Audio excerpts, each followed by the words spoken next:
If you're feeling overwhelmed right now, you're not imagining it. You see, every other day there's a new tool, a new course, a new ad telling you that this is the thing that you can't afford to miss. And instead of moving forward, a lot of people get stuck by paralysis by analysis. Now, let me be clear about something up front.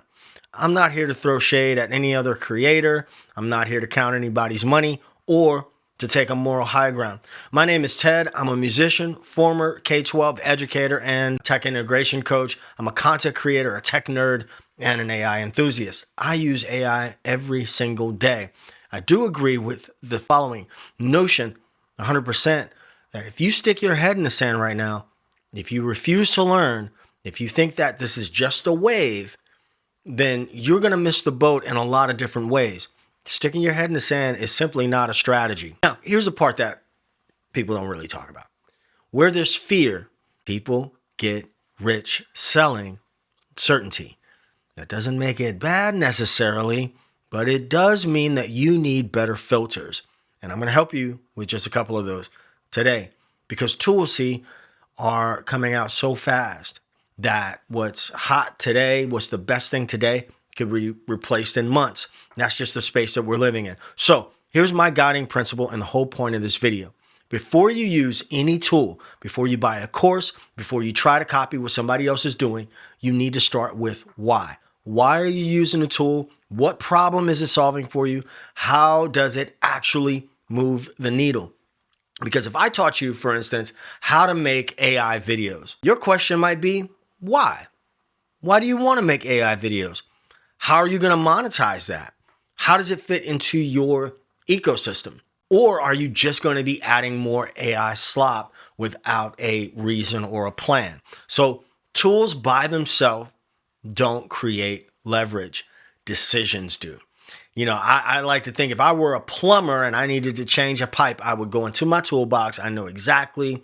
I see what I want to get done. I know exactly what tool that I need to get that job done. So I would go.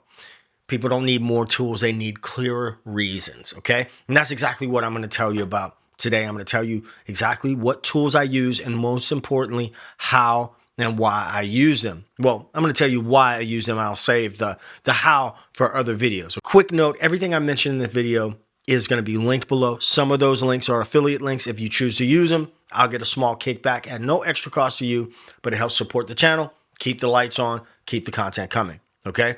I've also linked my exact ecosystem and framework that I use to generate income from my other channel and other internet properties month after month. That's linked below. You can use the links. Don't use the links. The point is clarity, not pressure. All right. So first up is ChatGPT. I use ChatGPT on a regular basis, and I've been using it since it became available to the public. I call it the granddaddy of them all. For me, it was the first one that I could really build a habit around. ChatGPT, to the best of my knowledge, was the first one to have an app. I'm a walker. I like to, not a walker like The Walking Dead, but I like to go on long walks. And that's where I think the best. And so I use ChatGPT like a thought partner. I dictate into it on my phones. I capture ideas and then have it synthesize what I'm already thinking. It helps me move faster. It's not doing the work for me. Now, let me be clear about this.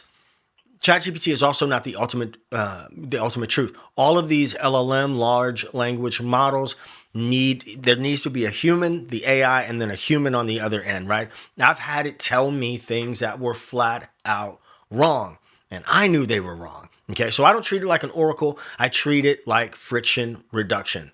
Next up is thumbnails. That's the job. That's the job that I need to do. I'm a content creator on my other channel, TED Talks Base, and this channel, any channel, thumbnails matter. So for image generation, I use a tool called Higgsfield.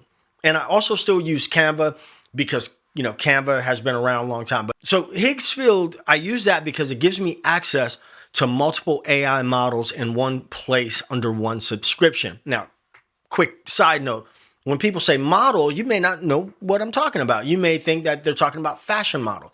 Think about it like cars. A Toyota and a Kia are both cars, right? And they'll both get you from point A to point B, just in slightly different ways. Or say you have an SUV and a sedan. They're both vehicles, models, right? And so Higgsfield is like a dealership, lots of different models in one place. Now, Canva, I like Canva because it's been around forever. They've been in the game a long time. It's familiar. Again, it removes cognitive load. And I still trust the way that it handles text more than Nano Banana. Inside of Higgsfield, I use Nano Banana most of the time. Okay. So if a tool adds a step instead of removing a step, if it doesn't get me from point A to point B in an efficient manner, it doesn't belong in my workflow, period. I'm going to say something else. Just follow me here for a second. I remember the dot-com boom. I always felt like I was being talked over or talked around. And so you may hear a term like stack. What does a stack mean, right? A stack just means like the group of tools that I'm using. What I'm explaining to you is a part of my tech stack. Okay. And I just want to throw that verbiage out there for people who may not know. Okay. Now, when I load my video transcript, I also use, by the way, on the lines of ChatGPT, I've been using the Atlas browser a lot lately, and that has ChatGPT built right in it. And so, I may load up a video idea, a transcription, and I'll go right to ChatGPT inline and have it, give me a prompt for Nano Banana to use inside of Higgsfield or Canva, whatever. That's it. It's simple, it's intentional, and it's repeatable. And again, everything that I mentioned is linked below. Some are affiliate links, some are not. If you use them, I appreciate it. If you don't, that's fine too. And again, just so you know, I've linked my framework that I mentioned earlier to monetize consistently down in the description of this video. Okay. So it's a way of thinking about systems, layers, and intent.